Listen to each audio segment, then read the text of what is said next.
الصلاة والسلام عليك يا سيدي يا رسول الله الصلاة والسلام عليك يا سيدي يا خاتم النبيين وعلى آلك وأصحابك يا سيدي يا سيدي يا رحمة للعالمين.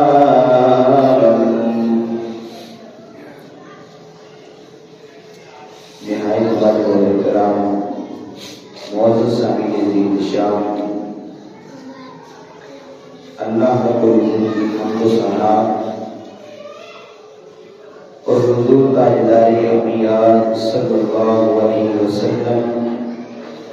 شفیع معظم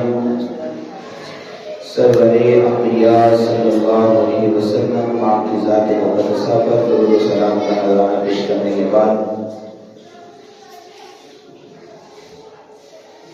اللہ رب العزت کا لاکھ لاکھ شکر ہے کہ جس رب تعالیٰ نے آج پھر ہم سب کو نماز جمعہ ادا کرنے کی توفیق بخشی۔ دعا ہے خالق لم یزل ہماری اس حاضری کو اپنی بارگاہ کے اندر قبول و منظور فرمائے، میری زبان پر کلمات حق جاری فرمائے، مجھ سمیت آپ سب کو اس پر عمل کرنے دوسروں تک پہنچانے کی توفیق عطا فرمائے۔ معزز سامعین، جب انسان دائرہ اسلام میں داخل ہوتا ہے تو پھر اس کے اوپر یہ لازم ہوتا ہے کہ وہ قرآن مجید فرقان حمید کے حکم پر عمل کرے۔ اللہ رب العزت نے جن چیزوں کے کرنے کا حکم دیا انسان وہ چیزیں کرنے کی کوشش کرے،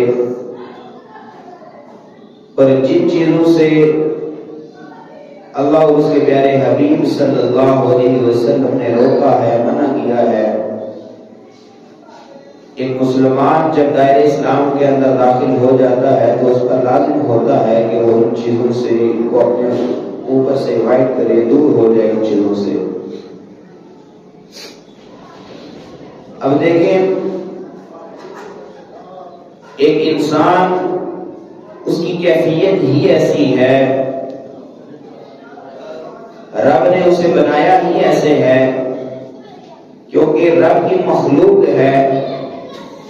تو ایک وہ مخلوق کہ جسے رب نے بنایا اور وہ ہر وقت محو عبادت ہے، قیام میں ہیں تو عبادت میں ہیں، رکوع میں ہیں تو عبادت میں، سجدے میں ہیں تو عبادت میں، اور قیامت تک اسی طرح عبادت کرتے رہیں گے میرے مراد اللہ کی نورانی مخلوق فرشتے، جو ہر وقت اللہ رب العزت کی حمد و ثنا بیان کرتے رہتے ہیں۔ اور ایک شیطان ہے جس نے قیامت تک مہلت لی ہوئی ہے۔ یہ بات یاد رکھیں کہ جو شیطان ہے یہ انسان کا بڑا دشمن ہے، اور اس نے قیامت تک رب سے مہلت لی ہوئی ہے کہ مجھے اے رب مجھے مہلت دے دے کہ میں جو تیرے بندے ہیں میں ان کو سیدھے راستے سے ہٹا دوں گا، لیکن رب نے فرمایا الا عبادک منہم المخلصین، جو ان میں سے میرے نیک بندے ہیں وہ ہرگز تیرے راستے پر نہیں چلے۔ لیکن پھر بھی ایک انسان اس سے خطا ہو جاتی ہے، برائی ہو جاتی ہے، گناہ ہو جاتا ہے۔ کوئی انسان فرشتہ نہیں ہے، کوئی انسان نبی نہیں ہے، وہ مقدس ہستیاں ہیں، گناہوں سے محفوظ ہیں، معصوم ہیں، معصوم الخطا ہیں، لیکن ایک انسان اس سے خطا سرزد ہو جاتی ہے، بھول جاتا ہے۔ تو اب جب انسان سے خطا ہو گئی، رب نے جس کے کرنے کا حکم دیا تھا وہ نہ کر سکا، یا جس سے منع کیا تھا وہ کام اس سے ہو جاتا ہے۔ اگلا راستہ جو رب نے بتایا ہے، فرمایا یا ایھا الذین آمنوا توبوا الی اللہ توبۃ نصوحا۔ ایک اور مقام پر رب نے ارشاد فرمایا قل یا عبادی الذین اسرفوا علی انفسہم لا تقنطوا من رحمت اللہ۔ یہ وہ مرحلہ ہے، بعض دفعہ انسان گناہوں کے اندر اتنا ڈوب جاتا ہے کہ بعض دفعہ اس کی امید جواب دے دیتی ہے کہ اب مجھے کوئی بخشنے والا نہیں ہے۔ لیکن یہاں پر رب ان لوگوں سے مخاطب ہے کہ جنہوں نے اپنی جانوں پر اتنا ظلم کر دیا ہے، اپنی زندگی کے اندر اتنے گناہ کر بیٹھے ہیں کہ بالکل مایوس ہو چکے ہیں۔ رب فرما رہا ہے قل یا عبادی الذین، رب کے مخاطب کرنے کا انداز دیکھیے، ایک تو وہ ہیں جو مومنین ہیں، نیک ہیں، ہر وقت نیک عمل کرتے رہتے ہیں، اور دوسری طرف وہ ہیں جو برائیاں کرتے رہتے ہیں۔ رب انہیں بھی فرما رہا ہے اے میرے بندو، اے میرے بندو، یہ انداز مخاطب ہے قل یا عبادی الذین، اے میرے بندو، قل یا عبادی الذین اسرفوا علی انفسہم، جنہوں نے اپنی جانوں پر اسراف کر دیا ہے، جنہوں نے اپنی جانوں پر ظلم کر دیا ہے، رب انہیں بھی مخاطب کر کے کہہ رہا ہے اگرچہ دنیا کے اندر تجھے ہر در والے نے، ہر گھر والے نے ٹھکرا دیا ہے، تیرے ہر دوست نے، تیرے ہر رشتہ دار نے تجھے ٹھکرا دیا ہے، لیکن ایک وہ در ہے کہ اس در میں جس حالت میں بھی آگے اگر توبہ کا دروازہ کھلا ہوا ہے، اس سے پہلے پہلے آگے میں رب تمہارے تمام گناہوں کو معاف فرماؤں گا۔ قل یا عبادی الذین اسرفوا علی انفسہم لا تقنطوا من رحمت اللہ، اللہ کی جو رحمت ہے اس سے کبھی نا امید نہ ہو۔ اور حضور جانے کائنات صلی اللہ علیہ وسلم کا فرمان ذیشان، آقا علیہ الصلوۃ والسلام نے ارشاد فرمایا التائب من الذنب کمن لا ذنب لہ، فرمایا کہ جو بندہ گناہ کرنے کے بعد توبہ کر لیتا ہے، اور توبہ ایسی ہے کہ پھر اس کی مختلف صورتیں بیان کی گئی کہ ایک انسان جب اس سے توبہ ہو جائے، گناہ ہو جائے، اور اس کے بعد پھر وہ توبہ کر لے، تو اب توبہ کرنے کے بعد اگلا مرحلہ کیا ہے کہ ایسی توبہ کرے کہ جو گناہ اس سے ہوا تھا اس کے بارے میں کبھی ذہن میں خیال بھی پیدا نہ ہو، ایک چیز۔ دوسری چیز یہ ہے کہ ایک انسان سے اگر کوئی گناہ ہو جاتا ہے یا ایسا گناہ ہے جو کثرت کے ساتھ کرتا ہے، لیکن رب نے اسے توبہ کی توفیق دے دی ہے، وہ رب سے اس نے معافی مانگ لی ہے، تو اب آئندہ کے بعد اس کے اندر اس کی توبہ کی تعریف میں لکھا گیا توبۃ نصوحا، ایسی توبہ ہے کہ اس گناہ کو یاد کر کے انسان کے دل میں لذت محسوس نہ ہو۔ بعض گناہ ایسے ہوتے ہیں کہ انسان کرتا ہے، بات یہ ہے کہ سوچتا ہے تو اسے لذت محسوس ہوتی ہے، تو فرمایا کہ ایسی توبہ کر لے، ایسی توبہ کہ اس کے بعد اس کے دلوں اور دماغ میں، اس کے دل میں کبھی اس کی لذت محسوس نہ ہو، کبھی اس کے دل میں اس کی لذت محسوس نہ ہو، ایسی توبہ کرے۔ اب دیکھیے حدیث کے اندر آتا ہے حضور جانے کائنات صلی اللہ علیہ وسلم نے ارشاد فرمایا کہ اگر کوئی بندہ گناہگار تھا، گناہ ہوتے رہے، لیکن جب رب کے در پہ آ گیا، سچے دل سے اس نے توبہ کی، معافی مانگی، اور اس گناہ سے معافی مانگتے ہوئے، توبہ کرتے ہوئے اس کی آنکھوں سے آنسو نکل آئے، یعنی رب سے معافی مانگ رہا تھا۔ بعض لوگ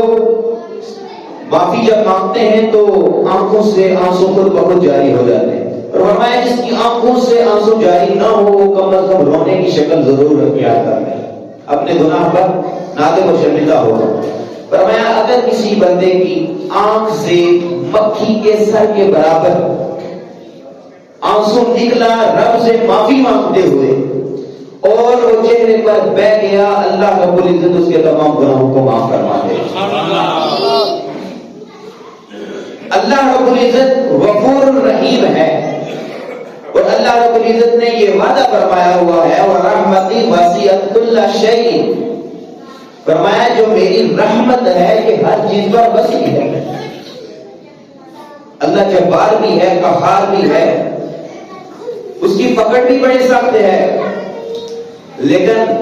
پکڑ اسی پر آتی ہے کہ جو بندہ اتنا گناہوں کے اندر وقت ہو جاتا ہے کہ پھر اسے توبہ کی یاد ہی نہیں رہتی،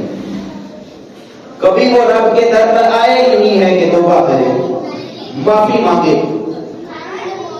جس بندے کو توفیق مل جاتی ہے، توبہ کی توفیق مل جاتی ہے، چاہے وہ اس کے گناہ جتنے بھی زیادہ ہوں، رب فرماتا ہے وَرَحْمَتِي وَسِعَتْ كُلَّ شَيْءٍ، فرمایا جو میری رحمت ہے یہ ہر چیز پر وسیع ہے۔ اور پھر جب رب کی رحمت ہر چیز پر وسیع ہے تو پھر انسان جتنا مرضی گناہگار ہو جب اس کے در پر آ جاتا ہے اب اس کے تمام گناہوں کو معاف فرما دیتا ہے۔ اب دیکھیں شیطان حدیث قدسی کے اندر آتا ہے کہ شیطان جو ہے اس نے رب سے وعدہ فرمایا، اس وعدے کی طرف آپ کی توجہ دلاتا ہوں، توجہ کے ساتھ سنیے گا۔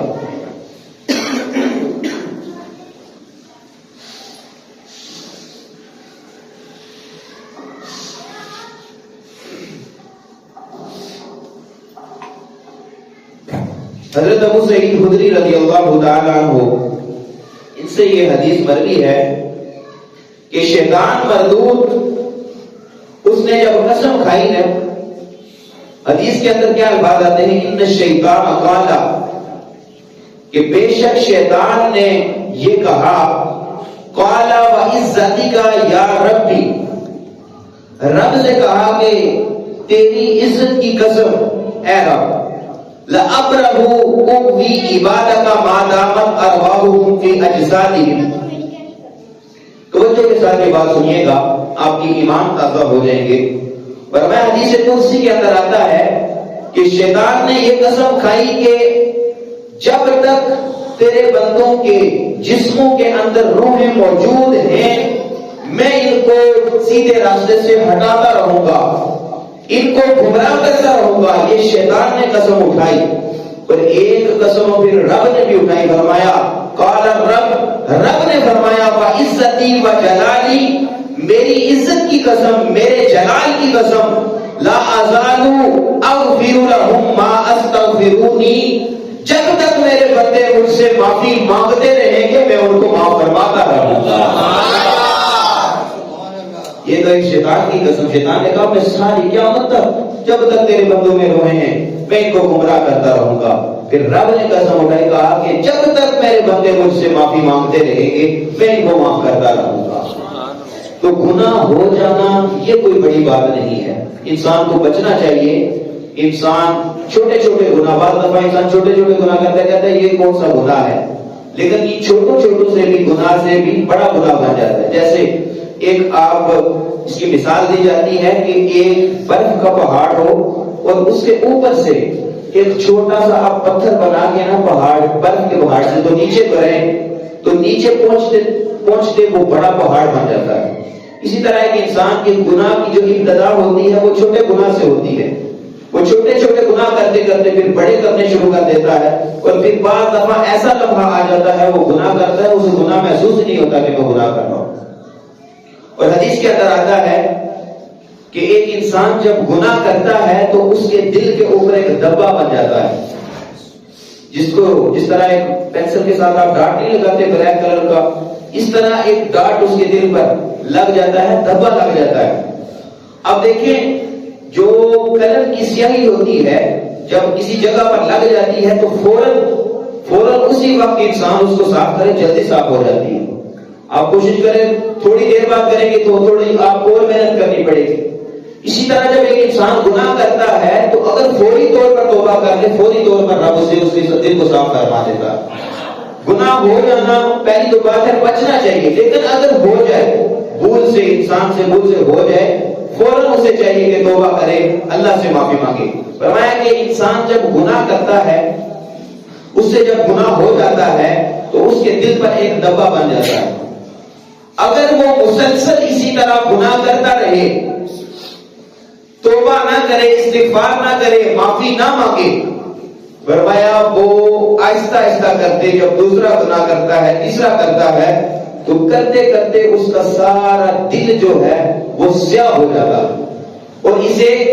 ران کے ساتھ تشبیہ دیا گیا اور عربی کے اندر اسے کہتے ہیں زنگ آلود، یعنی اس کا دل زنگ آلود ہو جاتا ہے، جس طرح ایک لوہے کے اوپر زنگ لگ جاتا ہے بیکار ہو جاتا ہے، اسی طرح ایک انسان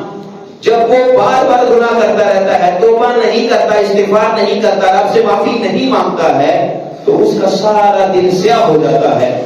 پھر نہ تو اسے عبادت میں لذت آتی ہے، نہ اسے گھر کے اندر سکون میسر آتا ہے، رزق اور پیسہ ہونے کے باوجود بھی اس کے دل سے سکون کو ختم کر دیا جاتا ہے۔ اگرچہ وہ بڑے بڑے بنگلوں کے اندر رہنے والا شخص ہو، بڑی بڑی گاڑیوں کے اندر رہنے والا شخص ہو، لیکن گناہوں کی وجہ سے اس کا جو دل پورا مردہ ہو چکا ہے، زنگ آلودہ ہو چکا ہے، اس کے دل کے اندر سے سکون کو ختم کر دیا جاتا ہے۔ اب دیکھیں اس چیز کو بندہ کیا کرے؟ انسان کے پاس ہر چیز ہو لیکن سکون میں اثر نہ ہو، اس رزق کا انسان کیا کرے؟ اس دولت کا انسان کیا کرے؟ اس لیے رب سے انسان یہ التجا کرے کہ ہر وقت ایک تو معافی کا طلبگار بنے اور دوسرا جو چیز اسے ملے اس پر رب کا شکر ادا کرے، جتنا ملے اس پر رب کا شکر ادا کرے، کبھی بھی احساس کمتری کا شکار نہ ہوا کرے کہ فلاں بندہ ایسا ہے، فلاں بندہ ایسا ہے، فلاں بندے کے پاس اتنا مال ہے، کبھی بھی احساس کمتری کا شکار نہ ہو۔ رب فرماتا ہے لئن شکرتم لازیدنکم، شکر کرو کہ میں رب تمہیں اور زیادہ عطا فرماؤں گا۔ اب دیکھیے یہ تھا وہ وعدہ کہ ایک انسان اس سے بھول چل ہو جائے، رب کی بارگاہ میں آ جائے، معافی مانگ لے تو رب معافی معاف کر دیتا ہے۔ اب دیکھیے اس سے بھی بڑا کوئی گناہگار ہو سکتا ہے۔ ایک مثال آپ کے سامنے میں رکھتا ہوں، بنی اسرائیل کے اندر ایک شخص تھا، اس شخص نے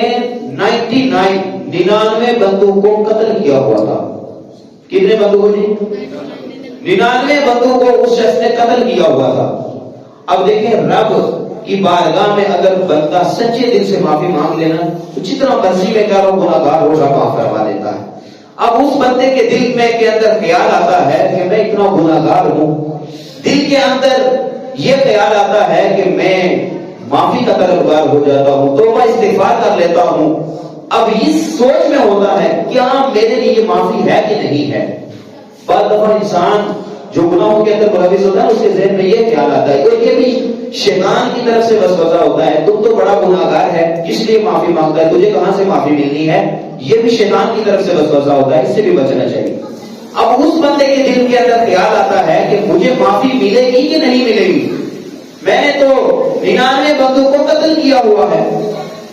اب اس کا مطلب ہرگز یہ نہیں ہے کہ اب انسان بھائی جا کر بندوں کو اٹھا کر قتل کرتے مجھے معافی ہو جائے گی، ایسا ہرگز نہیں ہے، یہ ہے بھول سے اس سے ہو گیا، غلطی سے ہو گیا۔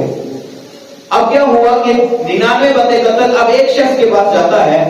ایک راہب کے پاس، ایک عبادت گزار کے پاس جاتا ہے اور اس سے جا کر عرض کرتا ہے کہ حضور میں نے اتنے بندوں کو قتل کیا ہے، کیا میرے لیے کوئی معافی ہے کہ نہیں ہے۔ اس بندے نے جب سنا، اب دیکھیں جس بندے کے پاس جائے ہر بندہ، اس سے یہ بھی پتہ چلتا ہے ہر بندہ کوئی سوشل میڈیا پر آپ کو کوئی دین کی باتیں بتا رہا ہے، فلاں ہے، تو ہم ہر چیز کو بڑی آسانی سے لے لیتے ہیں، کوئی تحقیق نہیں کرتے۔ اب جب اس کے پاس گیا نا وہ اسی طرح تھا، اس نے کہا کہ تم نے اتنے بندوں کو قتل کیا ہوا ہے، تمہارے لیے کوئی معافی نہیں ہے۔ اس بندے نے اس کو بھی قتل کر دیا جس نے 99 قتل کیے ہوئے تھے۔ اس نے، یہ حدیث ہے، کوئی کہانی کے ساتھ کو نہیں سنا رہا، حدیث بخاری شریف کے اندر حدیث ہے مبارکہ، اس بندے نے اس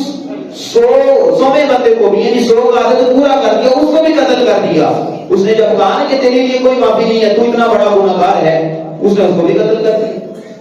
اب کچھ اور لمحہ گزرا، پھر اس وقت کے جو سب سے بڑے عالم دین تھے ان کے پاس جاتا ہے، پر جا کر عرض گزار ہوتا ہے کہ حضور اس طرح کا معاملہ ہوا ہے، اتنے مجھ سے قتل ہو گئے ہیں، کیا میرے لیے کوئی معافی ہے۔ فرمایا تمہارے دل کے اندر جو ایک خیال پیدا ہوا ہے معافی کا، یہ خیال پیدا کرنا تیرا کام ہے، رب کا تمام گناہوں کو معاف کرنا یہ رب کا کام ہے۔ اب اس بندے کے دل میں معافی کی درخواست کی کہ مجھے معاف کر دیا جائے، میرے گناہوں کو، میرے تمام گناہوں کو ختم کر دیا جائے، میں معافی کا طلبگار ہوں۔ جب عالم دین کے پاس آیا تو عرض کی کہ میرے سے 100 بندے قتل ہو گئے ہیں، کیا میرے لیے کوئی معافی ہے۔ فرمایا جو فلاں جگہ، ایک جگہ بتائی، وہ جگہ کیا تھی؟ وہاں پر صالحین کی محفل تھی اور نیک لوگوں کی جگہ تھی. فرمایا وہاں پر چلے جاؤ، معافی طلب کرو، ان نیک لوگوں کی صحبت میں رہنا ہے، معافی طلب کرنی ہے. اب وہ بندہ اس طرف جا رہا تھا. اب دیکھیں انسان کی موت کا اس کا وقت جو ہے مخفی رکھا گیا ہے، لیکن دل کے اندر، اس بندے کے دل کے اندر معافی تھی، توبہ تھی کہ میں توبہ کروں، میرے گناہوں کو معاف کر دیا جائے. اس چیز کو لے کر جا رہا تھا، راستے کے اندر موت آتی ہے، روح کب سے مصری سے برباد کر جاتی ہے. اللہ اکبر. وہ بندہ فوت ہو جاتا ہے.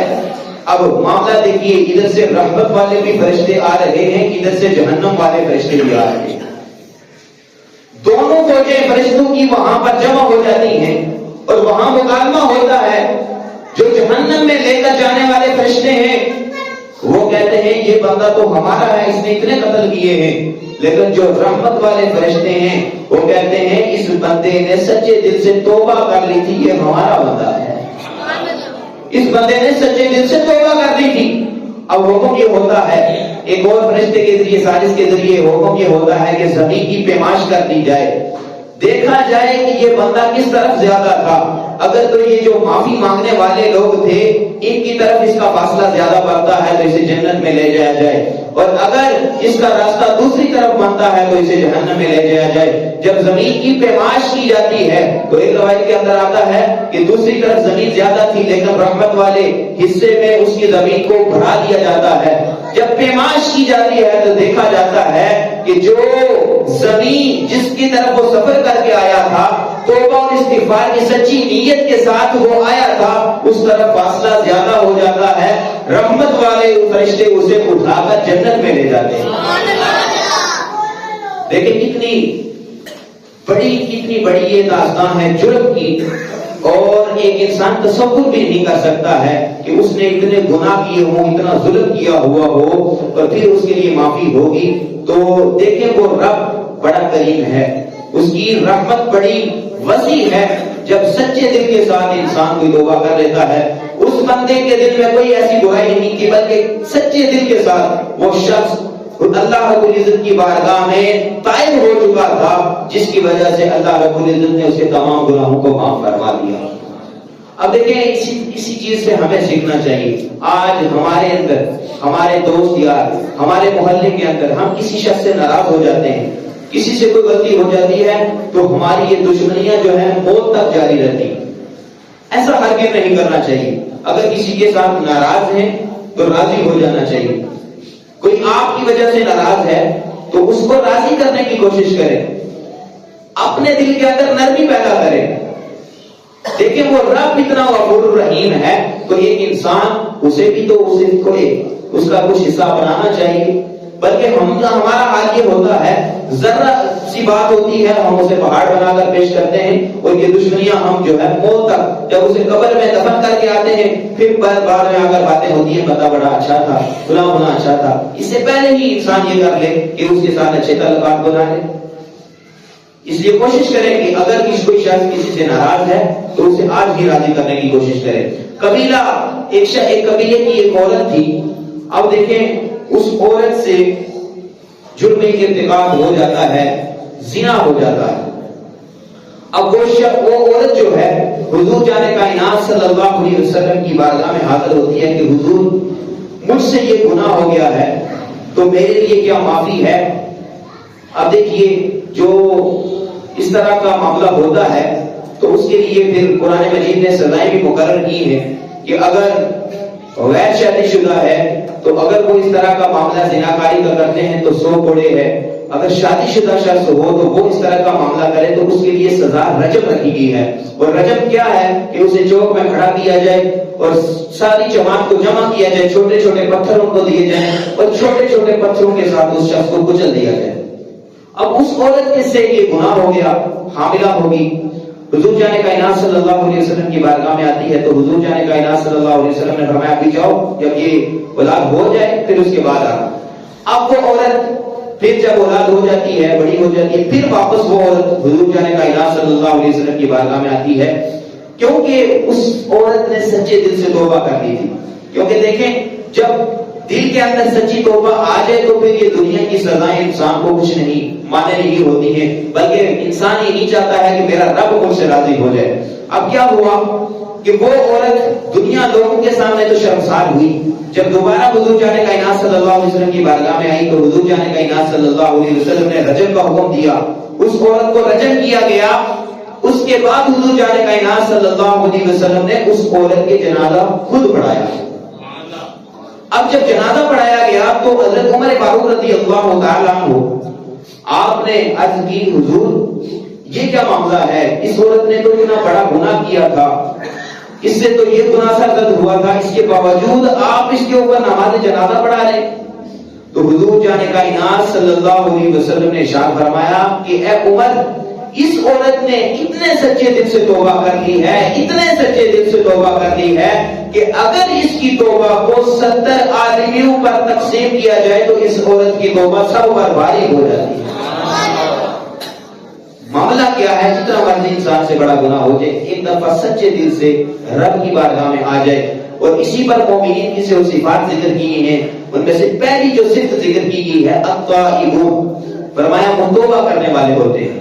یعنی ان سے گناہ ہو جائے اس کے بعد وہ کوئی دیر نہیں کرتے بلکہ فوراً رب کی بارگاہ میں آ جاتے ہیں، توبہ کرتے ہیں، اور پھر توبہ بھی ایسی ہو کہ پھر اس گناہ کا خیال بھی دل میں نہیں آنا چاہیے، اور دوسرا اس گناہ کو یاد کر کے دل میں لذت بھی محسوس نہیں کرتی۔ ایک اور صحابی رسول ہیں حضرت فضیل بن عیاض رضی اللہ تعالیٰ عنہ، ان کی توبہ کا واقعہ ہے کہ یہ اتنا برا عمل کیا کرتے تھے، پہلے توبہ استغفار سے پہلے چوری کرتے، لوگوں کا مال لوٹ لیا کرتے تھے، لیکن ایک عمل یہ کیا کرتے تھے کہ جس بندے کا مال لوٹتے تھے اس بندے کا یہ پتہ اپنے پاس رکھتے تھے، کیونکہ ہر ایک کا ایک اپنا ہی طریقہ ہوتا ہے۔ حضرت فضیل بن عیاض جب ان کا یہ معاملہ ہوا تو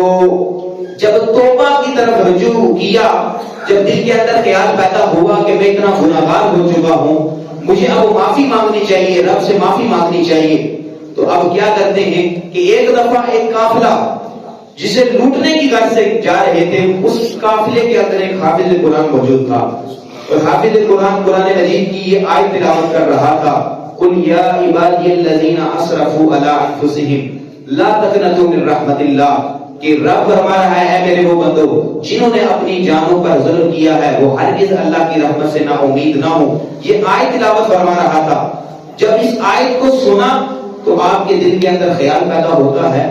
اور اس شخص کے پاس چلے جاتے ہیں جو حافظ قرآن ہے، اسے کہتے ہیں کہ بتاؤ میں نے اتنے گناہ کیے ہیں، میں نے یہ گناہ کیے ہیں، تم یہ آیت پڑھ رہے تھے، میرے دل کے اندر خیال آیا، پر میں اس بات کی طرف رجوع کرتا ہوں کیا میرے لیے بھی معافی ہے کہ نہیں ہے؟